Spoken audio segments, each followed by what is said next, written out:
आगे वचन कहता है, इसलिए हे भाइयों हम शरीर के कर्जदार नहीं कि शरीर के अनुसार दिन काटे, क्योंकि यदि तुम शरीर के अनुसार दिन काटोगे तो मरोगे, यदि आत्मा से देह की क्रिया को मारोगे तो जीवित रहोगे। हालेलुया।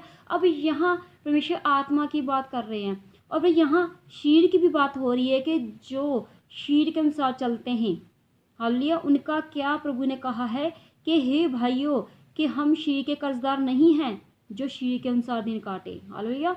क्योंकि यदि तुम शरीर के अनुसार दिन काटोगे तो मरोगे।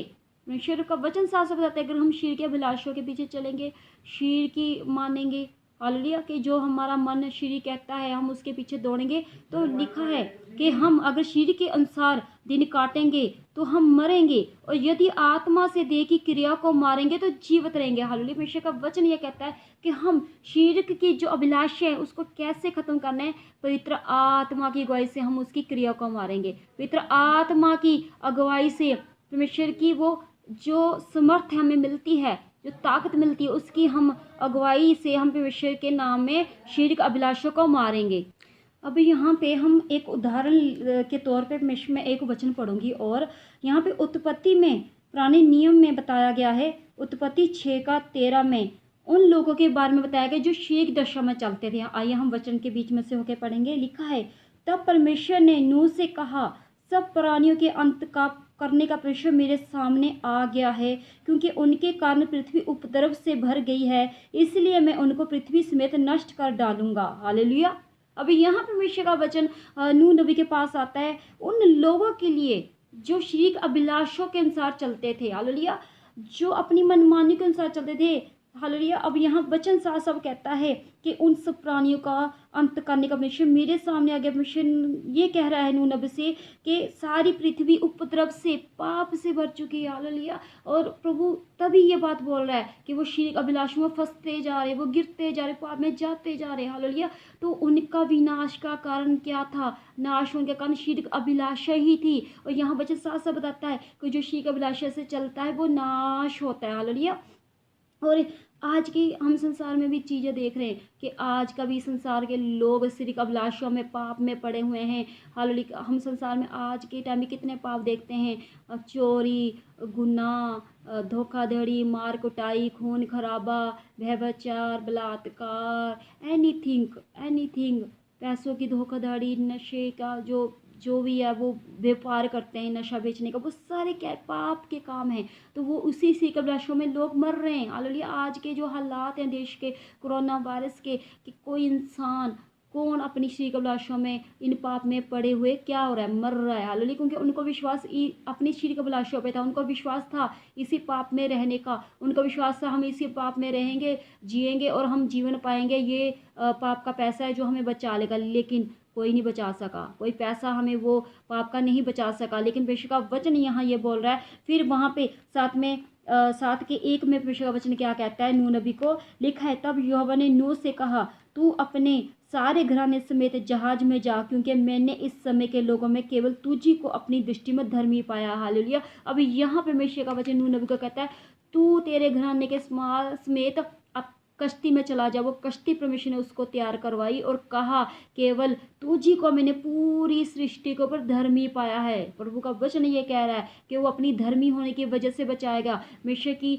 आत्मा की अगुवाई से चलने के कारण वो बचाया गया। जब पूरी धरती पाप में थी, हाले लोग पाप में थे, वो उन लोगों में ही रहता था, उस एरिया में वो रहता था, लेकिन वो उनकी शारीरिक अभिलाषों में नहीं आया, उनकी बातों में नहीं आया। ये बहुत एक अद्भुत बात है कि पाप की संगति में जब लोग मिल जाते हैं तो एक इंसान के ऊपर असर क्यों नहीं आ रहा? क्यों? क्योंकि वो इंसान पवित्र आत्मा की अगुवाई से चलता है। हालेलुया। जो परमेश्वर उसकी अगुवाई करता था वो उसके अनुसार चलता था, वो उन लोगों के कहने के ऊपर नहीं चलता था। इसीलिए नूह नबी बचाया गया आत्मिक दशा की होने की वजह से। और रोमियो का 8:1 का वचन यही कहता है कि यीशु मसीह में उन पर दंड की आगे नहीं है जो परमेश्वर के में आ चुके हैं। किन पर नहीं है? सिर्फ उन्हीं पर जो आत्मिक दशा के ऊपर चलते हैं, जैसे आत्मिक की अगुवाई से चलते हैं, सिर्फ उनके ऊपर आत्मा बल्कि उसकी दंड की आज्ञा नहीं, पाप की दंड की आज्ञा नहीं है। परमेश्वर का वचन हमें ये बता रहा है। हालेलुया।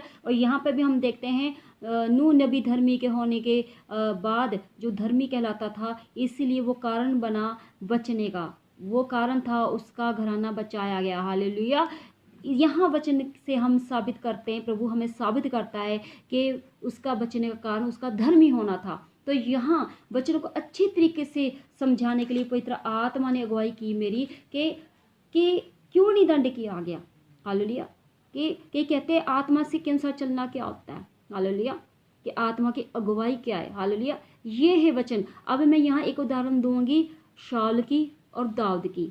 अब शाऊल की स्टोरी आप सबने पढ़ी होगी बाइबल में, जो दाऊद था और शाऊल था। अब शाऊल का राज्य क्यों खत्म हुआ, शाऊल का राज्य क्यों छीन लिया गया उससे, क्यों?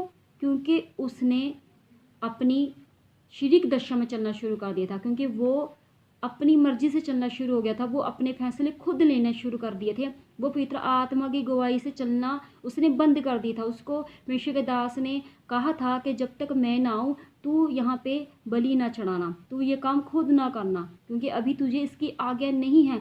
लेकिन उसने परमेश्वर के अगुवे की जो आत्मा की अगुवाई से बात थी, परमेश्वर की आत्मा की ओर से, उसने नहीं माना। उसने लोगों की चिंता की, लोगों की चिंता थी, लोग क्या कहेंगे, लोग वापस जा रहे, इसलिए वो उसने अपनी शारीरिक दशा में आके वो गुनाह कर दिया और अपना राज्य गवा बैठा। लेकिन दाऊद ऐसा इंसान था जो पवित्र आत्मा की अगुवाई से चलता था, और जैसे परमेश्वर उसको अगुवाई करता था वो वैसे ही चलता था।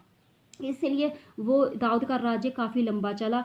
66 लड़ाइयाँ दाऊद ने परमेश्वर की अगुवाई से लड़ी हैं। परमेश्वर उसकी अगुवाई करता था हर लड़ाई में और कहता था कि तू जयवंत होके आएगा। और दाऊद भी जो जब भी लड़ाई होती थी परमेश्वर की अगुवाई में जाता था और 7 टाइम उसकी हजूरी में जाता था और कहता था परमेश्वर क्या मैं जाऊँ, क्या मैं लड़ने जाऊं, आपकी आज्ञा है। तो पवित्र आत्मा कहता था हाँ तू जा, मैं तेरे विरोधियों को, तेरे दुश्मनों को तेरे पैरों नीचे कर दूंगा। हालेलुया, तू मत डर। तो वो जीत के ही आता था। क्यों? क्योंकि परमेश्वर की आत्मा की अगुवाई से चलता था, वो अपनी मर्जी से चलता था। और एक जगह हम दाऊद का पढ़ते हैं कि जहाँ पे उसने गलती की वहाँ पे वो पाप में गिरा। क्यों? वहाँ पे वो अपनी शारीरिक दशा में आ गया, उसने वहाँ पे वो शारीरिक दशा की बात मानी, शारीरिक अभिलाषा में आ गया कि उसने एक लेडीज़ के साथ पाप कर दिया और वहाँ वो गिरा। वहाँ उसको सज़ा में मिली, उस चीज़ की क्या मिली, उसको दंड भी मिली। और उसके बाद जब उसके ऊपर दंड आया और उसने रो रो के परमेश्वर के आगे क्या दुहाई दी, हे परमेश्वर कि तू मुझसे पवित्र आत्मा को मत छीन, मुझसे मेरे पवित्र आत्मा को दूर मत करना, अपना पवित्र आत्मा मुझसे मत ले।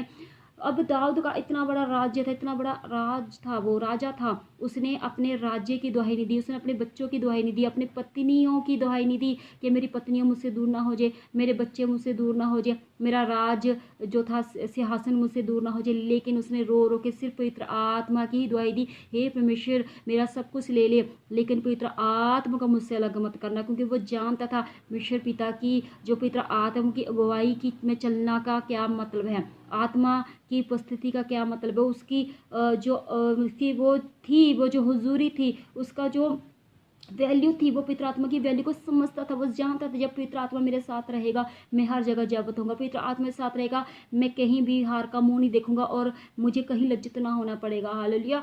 लेकिन जैसे वो शारीरिक अवस्था में गिरा, वहाँ पे वो गिरा, हालेलुया, लेकिन पर उसने आत्मा की, पवित्र आत्मा की दुहाई दी, वहाँ पे उसने पवित्र आत्मा वापस पाया, उसने सब कुछ वापस पाया। हालेलुया। परमेश्वर हमारा दया का सागर है।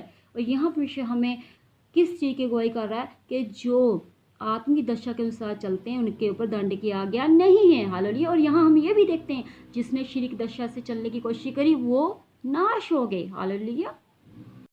अब यहाँ पे याकूब का 1:22 वचन क्या कहता है, परंतु वचन पर चलने वाले बनो और केवल सुनने वाले ही नहीं जो अपने आप को धोखा देते हैं। हालेलुया। यहाँ परमेश्वर का वचन कहता है कि वचन के ऊपर चलने वाले बनो, केवल सुनने वाले ही नहीं जो अपने आप को धोखा देते हैं। हालेलुया। जो सुन के वचन को चले जाते हैं, सुन के फिर भूल जाते हैं, लेकिन परमेश्वर कहता है सुनकर भूलने वाले ना बनो लेकिन वचन के ऊपर चलने वाले बनो। उस वचन के ऊपर चलना है, हमें उसके वचन के ऊपर खड़े रहना है। और यहाँ परमेश्वर का आगे 23 में कहता है क्योंकि जो कोई वचन का सुनने वाला हो वो उस चलने वाला ना हो तो वो उस मनुष्य के समान होगा जो अपना स्वयं के मुंह दर्पण में देखता है, इसलिए कि वो अपने आप को देखकर चला जाता है, तुरंत भूल जाता है वो कैसा था। हालेलुया। और यहाँ पे परमेश्वर का वचन कहता है कि सुनने वाला उस इंसान के समान होगा जो अपना मुंह शीशे में देखता है और थोड़ी देर बाद फिर देखता है कि मैं भूल गया मैं कैसा था।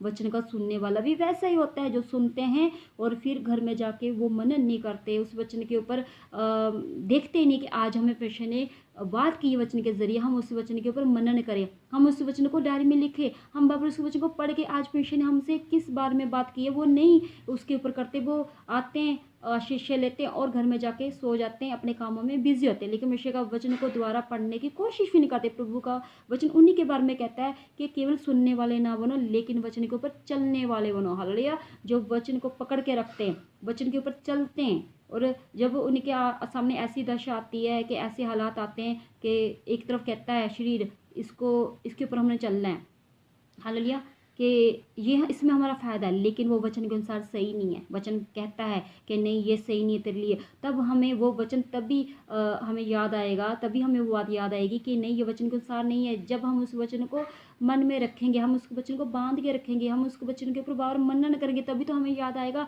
कि नहीं हमें तो वो वचन आज ये मिला था कि हमें आत्मिक दशा से चलना, शारीरिक दशा से नहीं चलना। हालेलुया। तो वो उसको रिजेक्ट कर देंगे, उस ऑफर को रिजेक्ट करेंगे जो इस वचन को याद रखेंगे, और जिसको वचन याद नहीं वो भूल जाएगा, वो उस ऑफर को एक्सेप्ट कर लेंगे उसी टाइम एक्सेप्ट कर लेंगे। शरीर के अनुसार लोग हैं। तो यहाँ पे वचन के ऊपर चलना बहुत ज़रूरी है मेरे भाइयों बहनों, उसके ऊपर मनन करना बहुत ज़रूरी है। जो वचन आज बताया परमेश्वर ने उसको नोट करें आप, उसको बार मनन करें। हालेलुया। जितना भी पवित्र आत्मा अपनी अगुवाई से मुझे वचन बताता है, मैं उसको नोट करती हूँ, मनन करती हूँ, बार मनन करती हूँ, बहुत बार मनन करती हूँ। हालेलुया।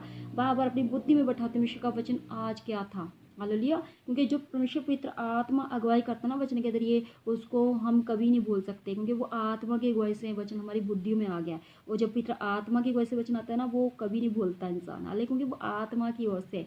लेकिन जो शरीर दशा में होता है वो इंसान को कभी याद नहीं आता। हालेलुया। यहाँ पे एक और लास्ट वचन हम पढ़ेंगे जिसके आप और अच्छी तरह से हम नजर डालेंगे। इफिसियों 5:15-16 लिखा है, इसलिए ध्यान से देखो कि कैसी चाल चलते हो, निर्बुद्धियों के समान नहीं पर बुद्धिमान के समान चलो।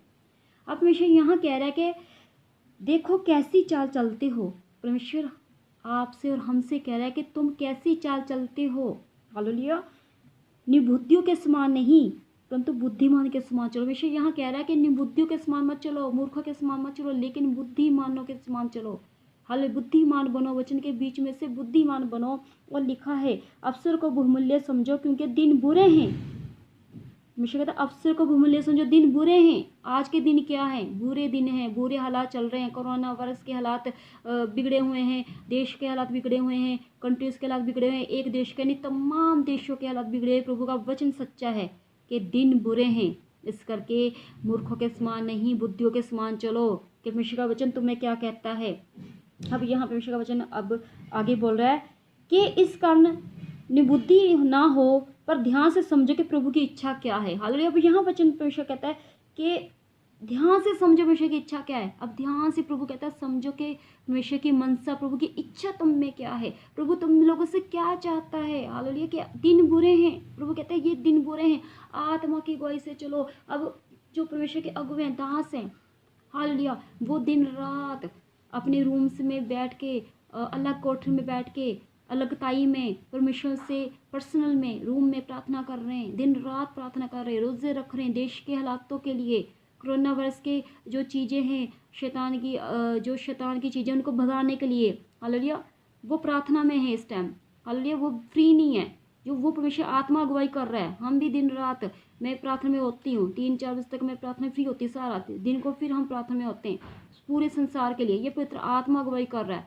मैं अपनी बुद्धि से सोचूं मैं तो अपने पड़ोसी के लिए प्रार्थना भी ना करूं, मैं बुद्धि से सोचूं मैं तो अपने रिश्तेदार के लिए प्रार्थना करूं, लेकिन जब पवित्र आत्मा हमारी अगुवाई करता है ना, पवित्र आत्मा कहता है अपने दुश्मनों के लिए प्रार्थना करो। हालेलुया। पूरे संसार की कंट्रीज के लिए, देश के प्रधानमंत्री, उपप्रधानमंत्री, राष्ट्रपति, उपराष्ट्रपति सबके लिए प्रार्थना करो, क्योंकि दिन बुरे हैं। ये परमेश्वर का आत्मा हमारी अगुवाई करता है। हालेलुया। इंसान खुद से नहीं ये कर सकता, लेकिन परमेश्वर हमसे ये विनतियाँ प्रार्थना में करा रहे, क्योंकि हम परमेश्वर की अगुवाई से चलने वाले लोग हैं। हालेलुया। लेकिन जो खुद की शरीर की दशा से चलेंगे वो किसी के लिए प्रार्थना नहीं करेंगे, वो अपना टाइम ठट्ठों में बिताएंगे, वो अपना टाइम ओनली व्हाट्सएप पे, फेसबुक पे व्यर्थ बातों में गवा देंगे, हाँ, व्यर्थ चैटिंग में गवा देंगे। लेकिन जो परमेश्वर की अगुवाई में चलेंगे ना, वो परमेश्वर की हुजूरी में, प्रार्थनाओं में, प्रभु की आज्ञा में लोगों की, देश की जो हालात है उसको सुधारने की प्रार्थना में, हॉस्पिटल्स लोग मरीज उनकी प्रार्थना में, और डॉक्टर्स की प्रार्थना में, हालेलुया। जो लोग गरीब हैं, जो उनके राशन की प्रॉब्लम है, उनकी सेवा में, उनकी जैसे भी ये अरेंज करने की अगुवाई में अपना टाइम व्यतीत करेंगे। तो परमेश्वर का आत्मा हमें यही सिखाता है कि हम परमेश्वर के पवित्र आत्मा की अगुवाई से चलें, हालेलुया। मैं यहाँ एक गवाही देना चाहूँगी। मेरी फ्रेंड के घर के पास 2 अंकल आंटी कोरोना वायरस से ग्रसित पाए गए, और जब वो वैसे चेकअप कराने गए, उनको सांस की प्रॉब्लम थी, और वहाँ पे डॉक्टर सब देखा आंटी को कोरोना वायरस है, अंकल को भी उन्होंने एडमिट कर लिया, और उनको बोला कि आप कौन कौन से लोगों के उसमें आए हो कॉन्टैक्ट में। तो उन्होंने सभी पड़ोसियों के नाम ले लिए, और जितने पड़ोसी से 14 के 14 उनको उठा के ले गए। और फिर मेरी फ्रेंड ने कहा कि नरिंदर सिस्टर आप प्रार्थना कीजिए। तो परमेश्वर के आत्मा ने जब प्रार्थना करने के लिए मुझे बोला, पहले तो मैं रात को बाइबल पढ़ रही थी, प्रार्थना तो उस टाइम कर दी थी, लेकिन अब रात को बैठी थी, प्रभु ने आत्मा ने मुझे अगुवाई की, अभी प्रार्थना कर, अभी प्रार्थना कर। मैंने सोचा भी शायद प्रभु कह रहा है कि कोई बात है, तो मैं प्रार्थना करनी शुरू की। और प्रार्थना क्या करवाई प्रभु ने? फायर प्रे। किसके खिलाफ? कोरोना वायरस के खिलाफ फायर प्रे कराई, है ना, कि शैतान के खिलाफ डांटने की फायर प्रे करवाई। और उन लोगों को प्रभु ने प्रार्थना में मुझे दिखाया कि वो उल्टियाँ कर रहे हैं, जितने लोग वो ले गए, हाँ, उनके उल्टे के ज़रिए वो फ्री हो रहे हैं, उनकी चीज़ें बाहर आ रही हैं। और जो अंकल है, मैंने कभी अंकल को नहीं देखा, मैं किसी को नहीं जानती थी। मैंने उसको अपनी फ्रेंड से कहा कि अंकल के बुजुर्ग है अंकल, उसके वाट मतलब कि हेयर वाइट है, बाल वाइट है। कहती हाँ उनके बाल वाइट है, वो बुजुर्ग है। उसने बोला कि तूने तो कभी उनको देखा नहीं। मैं कहा प्रभु मुझे दिखा रहा है। और वो 14 लोग सारे फ्री होके आ रहे हैं, और नेगेटिव आएगा सबका, सब दूसरे दिन आ जाएंगे। तो अब उसने इसको रिसीव किया आमीन कह के, और दूसरे दिन शाम को 4-5 बजे वो सारे घर वापस आ गए। वो नेगेटिव था उनका सारा कोरोना वायरस, हालेलुया, सारे फ्री होके आए। मैं धन्यवाद करती हूँ परमेश्वर का, इतनी बड़ी गवाही प्रभु ने खड़ी की, क्योंकि परमेश्वर आत्मा मेरी गवाही कर रहा था, और मैंने आत्मा की आवाज़ सुनी, और मैं उसी टाइम प्रार्थना में बैठी। अगर सोचो मैं शरीर की अगुवाई से चलती, मैं उस आवाज़ को सुन ना पाती जो परमेश्वर मुझे कह रहा था कि प्रार्थना कर, प्रार्थना कर। उस फ्रेंड को मैंने रात को 2-2:30 बजे बताया कि वो लोग फ्री हो रहे, हालेलुया। तो वो भी हराम थी। इतना बड़ा अद्भुत कार्य प्रभु ने किया। परमेश्वर क्या नहीं कर सकता? सब कुछ कर सकता है, लेकिन परमेश्वर कहता है कि आत्मा की अगुवाई से चलो, कि हम जब आत्मा की अगुवाई से चलेंगे, परमेश्वर छुटकारे करता है। कोरोना वायरस कुछ भी नहीं है मेरे भाइयों बहनों, लेकिन प्रभु चाहता है कि हम आत्मा की अगुवाई से चलें, हम परमेश्वर के वचन के ऊपर रहें, अड़े खड़े रहें। प्रभु हमें छुटकारा देने की समर्थ रखता है। मतलब कि लोग कौन फंसते हैं, कौन जा रहे हैं, कौन कोरोना वायरस से ग्रस्त हो, जो शरीर का दशा में है, ऑलरेडी जो पाप में है, शैतान उन्हीं के ऊपर अटैक करता है, हालेलुया। इसलिए हमारे पीछे से सब कुछ संभव है। हमारा फर्ज बनता है हम उन लोगों को वचन द्वारा समझाए, वचन में से होकर समझाए, वचन की प्रार्थना करें, हालेलुया। उनको बताए परमेश्वर का मार्ग। ये हमारी सेवा है, पवित्र आत्मा की अगुवाई से चले। ये टाइम ऐसा है कि प्रभु कहता है कि परमेश्वर की इच्छा क्या है तुम जानो, हालेलुया। मैं धन्यवाद करती हूँ परमेश्वर का। और भी बहुत गवाहियाँ हैं, मैं अगली वीडियो में नेक्स्ट गवाही दूंगी परमेश्वर के नाम को महिमा देने के लिए। आज के टॉपिक के लिए हम यहीं समाप्त करते, और आइए हम सब मिलकर प्रार्थना करते हैं। Hallelujah, hallelujah, hallelujah. सर्वशक्ति परमेश्वर, पृथ्वी आसमान के मालिक प्रभु जी, हम धन्यवाद करते हैं यीशु नासरी आपके पवित्र नाम के लिए। प्रभु धन्यवाद करते सारे तमाम लोगों के लिए। प्रभु धन्यवाद करते